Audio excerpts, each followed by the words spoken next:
Saudações a todos os ouvintes da Universitária FM. Eu sou Bosco Arruda, professor titular aposentado do Departamento de Engenharia de Produção da UFC.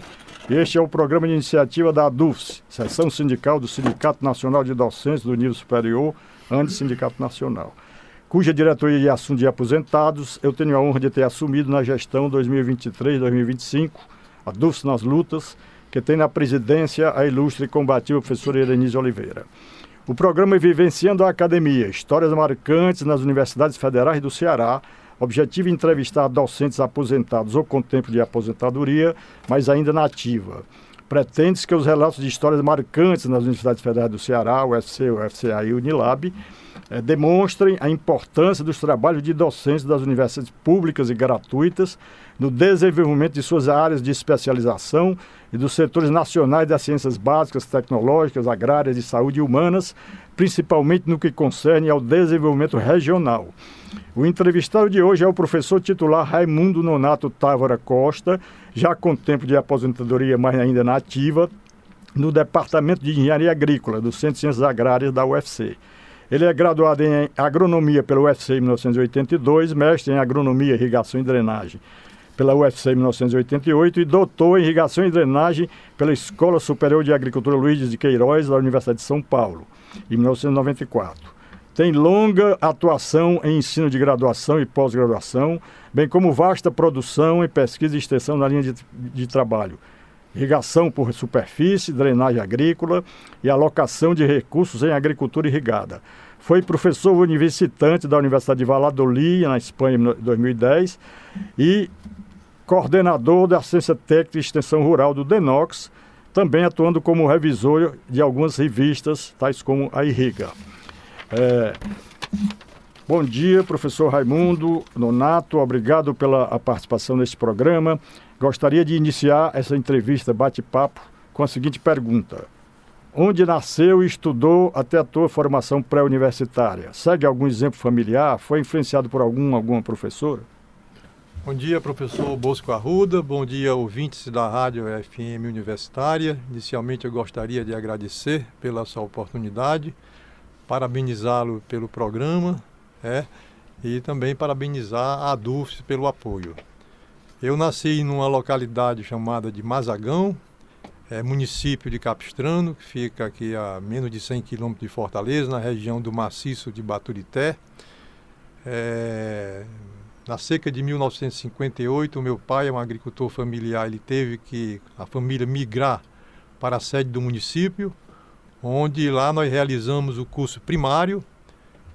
Naquela época, Capistrano não tinha o ginásio, nós então fomos para a cidade vizinha, Baturité, onde realizamos o exame de admissão ao ginásio. Naquela época era como se fosse um mini vestibular, e realizamos o curso ginasial no Colégio Salesiano Domingos Sávio, inicialmente como semi-interno e depois como interno. Ao concluir o curso ginasial, Baturité não contava como científico, então nós viemos para Fortaleza, aonde fizemos o curso científico no Colégio Redentorista, também como interno, nos anos de 1971 e 72, e terminamos o científico no Colégio da Senec, no Colégio Arminda de Araújo.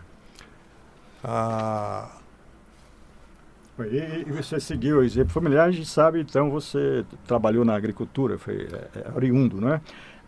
Você, algum professor te influenciou tanto no pré-universitário quanto na universidade? Em 1974, nós estudamos matemática na FAFIS, né? Fizemos vestibular para a FAFIS. A FAFIS, a Faculdade de Filosofia do Ceará, cujo diretor à época era o Padre Luiz. Ela foi a precursora da UES. A UES foi fundada em março de 1975 e naquela época a gente conseguiu uma vaga para morar na residência universitária aqui próxima ao restaurante universitário. Tinha um grupo de estudo e eu diria que o nosso ingresso na universidade ela iniciou naquele ano de 1974. Isso porque nós nos preparamos para concurso, fizemos um concurso para um cargo de nível médio, escrevendo datilógrafo, e o vestibular para a Escola de Agronomia, onde ingressamos em 1975. lotado um departamento de Química Orgânica e Inorgânica. Tivemos a honra e a felicidade de trabalhar com grandes ícones da área de Química, como o professor Francisco de Abreu Matos, professor Matos das plantas medicinais, professor Afrânio Aragão Craveiro, Raimundo Braz Filho, Zé Wilson de Alencar, eles que foram os precursores do Padetec. E trabalhamos então no setor administrativo de janeiro de 1975 a julho de 1982, quando concluímos o curso de agronomia. Então fizemos o curso de agronomia trabalhando, fazíamos menos disciplina, porque tínhamos que cumprir uma carga horária, e ao concluir o curso de graduação em agronomia, nós pedimos a transferência para trabalhar na fazenda da Escola de Agronomia na cidade de Pentecoste, no município de Pentecoste. Lá nós trabalhamos de agosto de 1982 ao final dos anos 1988, mas logo que fomos para a fazenda, surgiu uma vaga para a gente ministrar a aula num colégio do estado. Então a gente ministrava essas aulas às sextas-feiras à noite, segunda pela manhã. Então a gente vinha a Fortaleza para ministrar essas aulas. E lá na fazenda, onde todas as pesquisas do Departamento de Engenharia Agrícola basicamente eram realizadas naquela base, né, física, nós nos aproximamos do pessoal da área de irrigação e drenagem, e também nesse período em que trabalhávamos na fazenda, nós realizamos o curso de mestrado em irrigação e drenagem. Ao concluir o curso de mestrado em irrigação e drenagem, a gente veio para Fortaleza, lotado do Departamento de Engenharia Agrícola, para começar a colocar o laboratório de hidráulica a funcionar, não é? Em 91 fomos para Piracicaba, onde realizamos o doutorado, né? E quando retornamos, a gente então já passou a colaborar nas aulas práticas, disciplina de graduação, de pós-graduação. Então eu diria que o processo para a docência ele foi um processo muito natural, porque na fazenda os 8 anos não deu uma base muito boa do ponto de vista técnico, e a gente já, quando ingressou como professor na UFC, a gente já tinha 15 anos na docência no Colégio do Estado. Muito bem, professor Nonato. E como que você avalia tua contribuição de tua equipe no desenvolvimento acadêmico, nos campos de pesquisa e ensino de extensão, bem como o impacto desses trabalhos que desenvolveram na UFC e para o desenvolvimento regional? Quando nós ingressamos como professor, em maio de 1997, nós ministramos aulas, eu diria, até o 2004, e a gente sentia que necessitava de uma congregação maior entre o tripé ensino, pesquisa e extensão. E surgiu uma oportunidade em 2005, a gente coordenar a Ciência Técnica e Extensão Rural até de um contrato e de um convênio do CETRED com o DENOX. E precisávamos então de criar uma equipe multidisciplinar, e aí foi quando nós nos aproximamos do pessoal da área de educação, em face da necessidade da extensão rural, e essa equipe multidisciplinar ela conseguiu trabalhar durante esses 4 anos de forma muito interdisciplinar. E aí, fazendo uma reflexão, a gente viu que nós estamos, tanto no ensino quanto na pesquisa e na extensão, não conseguindo congregar esse tripé, né? Uma vez que a gente tinha o estudante como um sujeito passivo do processo. Passamos então a migrar a ter o estudante como sujeito ativo desse processo, uma pessoa que precisava fazer uma maior reflexão, que esse é o profissional que o mercado exige. E aí deixamos de fazer pesquisa na Fazenda Experimental Vale do Curu e passamos a fazer pesquisa diretamente com o agricultor irrigante. Isso porque a apropriação das tecnologias e a compreensão do processo e a riqueza dos saberes entre agricultor e os técnicos, ela se dá de uma forma muito natural. Então ele termina se apropriando daquelas informações, tendo a condição de migrar de um estado de consciência ingênua para um estado de consciência crítica, e assim ele adotar aquela prática do ponto de vista tecnológico, do ponto de vista que seja mais sustentável. Com relação, então, professor Nonato, a uso das novas tecnologias na produção, manejo, uso de água de agricultura irrigada, e essa interação entre o técnico e o professor com o agricultor, assim, como é que você avalia a mentalidade de formação do agricultor, principalmente porque a gente conhece, por exemplo, as escolas do MST, né? Do Movimento Sem Terra. Como é que o senhor avaliaria isso aí? A interação entre agricultor e técnico, ela tem que ser de forma horizontal. Existem alguns estudos mostrando no Brasil que a assistência técnica, quando ela é replicada num modelo que era um ensino, digamos assim, verticalizado, o agricultor ele passa a utilizar aquilo dali, mas com certo tempo ele deixa de utilizar. Então precisa que ocorra um processo mais horizontal, né? A gente compreendendo os saberes do agricultor no sentido de avançar. No que diz respeito às tecnologias de produção, o que se diz hoje é o seguinte, que se você é graduado numa área técnica com 5 anos e se você ficar ao largo do processo dessas novas tecnologias, porque a coisa avança muito rapidamente, você fica defasado. Então há necessidade de que você esteja sempre estudando e procurando contato com essas novas tecnologias, que é um processo muito rápido, né? Então é nesse sentido em que as coisas hoje caminham. A gente sabe que historicamente, quer dizer, o Nordeste brasileiro, que é composto praticamente do semiárido, teve muitas dificuldades com relação a essa oferta de água para a sobrevivência, para a indústria e para a agricultura. E isso levou a muita migração para o sul, né? E isso é um processo muito ruim. Então a atuação política ela é muito importante no sentido de segurar as pessoas e dar condições de vida e trabalho para que elas se fixem no seu local de origem, não é isso? Aí com relação a isso aí, como é que você vê as políticas nacionais, ou estaduais, ou municipais que afetaram as tuas condições de trabalho nos últimos anos? E quais grandes desafios enfrentastes na proposição e implementação de soluções para esses problemas que decorrem da falta de abastecimento d'água para os produtos rurais no semiárido nordestino? Recentemente nós tivemos um estudante de doutorado no nosso programa de engenharia agrícola que fez um trabalho belíssimo de respeito à situação de crises hídricas, né?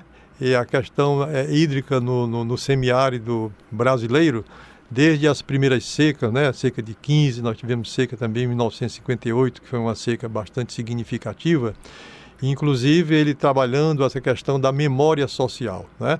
Então, o que a gente teve no Nordeste, inicialmente, foi uma fase chamada de fase da açudagem, onde o DENOX, que é um órgão secular, se diz, inclusive, que foi a primeira universidade do Nordeste, construiu grandes reservatórios, né, em posições estratégicas do ponto de vista topográfico, para mais à frente ocorrer a irrigação por gravidade, já que a gente tinha problema de disponibilidade de energia, não podia ser sistemas pressurizados. Então a coisa foi avançando nessa perspectiva, né? Hoje a gente tem uma rede hídrica bastante consistente, não temos mais como avançar praticamente, né? E os problemas relativos à seca elas têm minimizado, né, em relação aos aspectos de disponibilidade de água. É claro que em alguns momentos a gente tem crises hídricas, como a que a gente teve recentemente, de 2012 a 2017, e em regiões em que a irrigação, por exemplo, ela tem como base apenas esses reservatórios de superfície, não temos rios perenes, né, aqui no Ceará, por exemplo, então a coisa fica muito difícil. Só para que a gente tenha uma ideia em termos de números, na crise hídrica de 2012 a 2017, a área irrigada do estado do Ceará, nos perímetros irrigados, era da ordem de 40 mil hectares, esse número reduziu para 19 mil, né? O valor bruto da produção também caiu na mesma magnitude. Então, quando a gente fala em expansão de área irrigada, hoje nos preocupa muito a questão da segurança hídrica. É claro que, em termos de tecnologia e pensando na irrigação, os sistemas de irrigação localizados, eles são mais eficientes, eles utilizam menos água por unidade de área, né? E isso faz com que, inclusive, os cultivos eles consigam produzir com maior eficiência. Então a gente tem avançado nessa perspectiva. É claro que a gente tem que avançar ainda mais, seja na perspectiva do reuso de água. Durante essa crise hídrica também de 2012 a 2017, as fontes de água subterrânea elas foram muito importantes, elas foram muito estratégicas. Existe aquele água subterrânea que está próxima ali aos rios, que a gente chama de aquíferos aluviais. Hoje, essa água subterrânea, por exemplo, em Morada Nova, é quem vem dando sustentação aos agricultores, aos pecuaristas, porque com a crise hídrica de 2012 a 2017, as estruturas de condução de água, os canais, eles passaram aí desde 2014 até agora sem uso. Toda essa infraestrutura ela foi deteriorada, o DENOC sem recurso, então essa fonte de água subterrânea ela tem sido muito estratégica, né? Mas é um desafio, principalmente num estado como o nosso, em que nós não contamos com rios perenes. Professor, eu sou leigo na área, mas eu sempre me preocupei em ler algumas coisas sobre isso, e eu acho que nós temos, no mínimo, 2 grandes reservatórios subterrâneos de água, e um deles é no Mapitoba, que é Maranhão, Piauí, Tocantins e Bahia, né? Aquela confluência, e que tem já muita produção de soja e milho, se eu não estou enganado, né?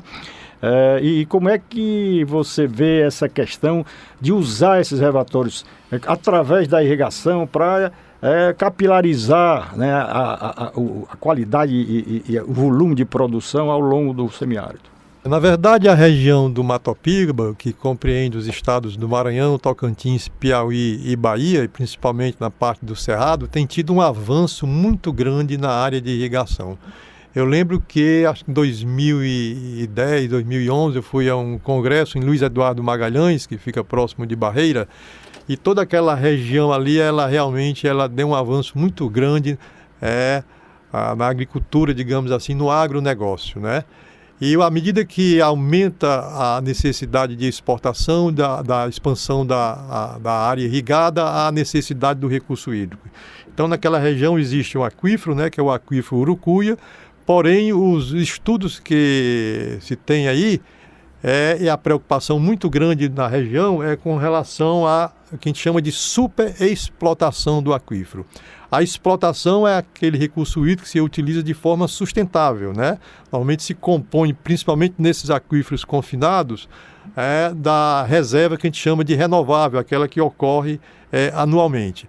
Mas hoje existem vários estudos, né, e uma preocupação muito grande, inclusive em termos mundiais, com relação ao rebaixamento desses aquíferos, né, exatamente em função da expansão da agricultura irrigada. Então nós precisamos avançar no sentido de que a água de superfície e a água subterrânea, elas têm que ser vista de forma umbilical, uma vez que existe a interação do rio, por exemplo, com o aquífero e do aquífero com o rio, depende da questão de gradiente. Então nós precisamos avançar nessa perspectiva e os indicadores sinalizam nesse sentido.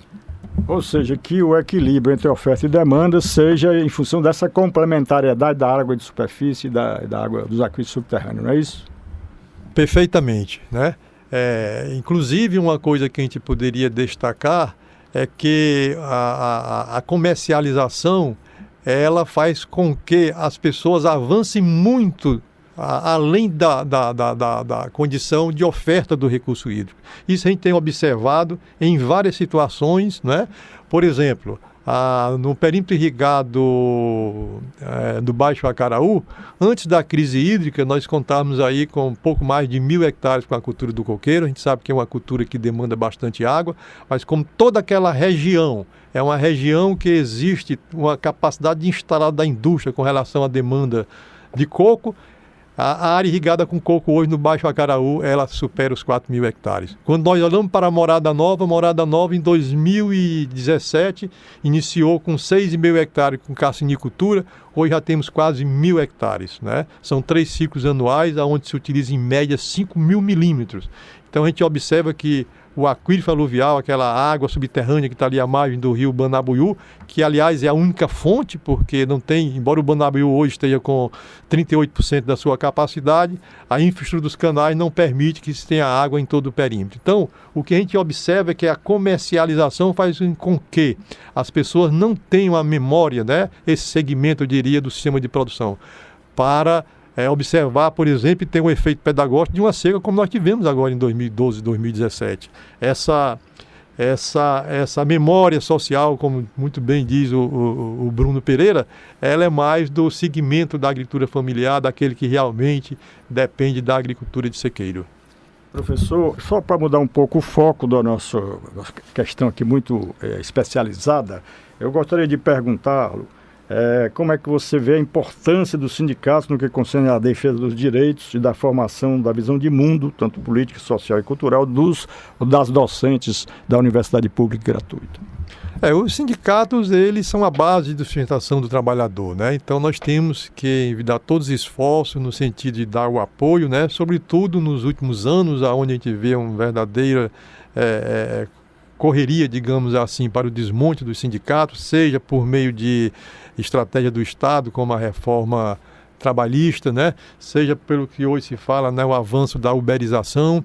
Então nós temos que apoiar, né? Temos que ter todo o esforço nesse sentido, né? Eu, em particular, eu sou filiado da DUFS desde 1997 e sempre que eu preciso do sindicato, com muita atenção, com muita presteza, sou atendido, inclusive por meio lá do convênio, né, da Unimed. Então eu acho que é nesse sentido a gente tem que prestar todo o apoio. Muito bem, professor. E considerando a tua vasta experiência enquanto professor, quais conselhos você daria aos mais novos docentes ou aos novos docentes da Universidade Pública e Gratuita? Quando eu ingressei na universidade, em 1975, eu lembro que existia um regime que a gente chamava regime de trabalho RETID, que é regime de tempo integral e dedicação exclusiva, né? Então, a docência nas instituições de ensino superior, ela requer que a gente tenha uma dedicação de tempo integral e dedicação exclusiva, né? Mesmo porque a sociedade, de um modo geral, ela não compreende como que é o volume de trabalho de um professor de uma instituição de ensino superior das universidades federais. Eu imagino até que um grande segmento da sociedade imagina que a gente é como fosse um professorista, né? Mas além do ensino, da pesquisa, da extensão, né? A gente tem muitas outras atividades relativas à publicação. E como eu ingressei na universidade como administrativo, eu posso fazer uma reflexão sobre isso aí. Muitas das atividades meio, né, que é do técnico administrativo, elas foram passadas para o pessoal da atividade fim, que é o professor. Então isso avoluma muito mais o trabalho. E como conselhos para os professores mais jovens, eu acho que além dessa dedicação, ele tem que despertar, tem que procurar caminhos para trabalhar em grupo. Nós não conseguimos fazer nada só, né? E esse aí seria um caminho. E um outro seria a gente ter uma verdadeira parceria com os estudantes. São eles que no dia a dia nos dão a energia, o oxigênio para que nós continuemos na nossa luta. Muito bem, essa é a velha história, a velha frase do grande Paulo Freire, né? É a gente aprender ensinando e ensinar aprendendo, né? Mas aí nós estamos chegando ao final da nossa entrevista. Eu gostaria que você dissesse as suas últimas palavras e agradecendo antecipadamente a sua participação importantíssima nesse nosso programa da DUFS. Então eu gostaria muito de agradecer ao professor Bosco Arruda por essa oportunidade, agradecer pelo oferecimento do livro, né, Os Umbrais do Destino. Amanhã estarei viajando para Juazeiro, já vou ler esse livro na viagem, né? E parabenizá-lo pelo programa, a DUFS pelo apoio, dizer a nossa satisfação de participar desse grupo tão seleto e desejar saúde ao professor para que ele possa continuar por longo tempo aqui com essa contribuição. Muito obrigado, professor. Obrigado a todos, em saudações finais aí ao nosso público desse programa e do programa Almanac. Um abraço.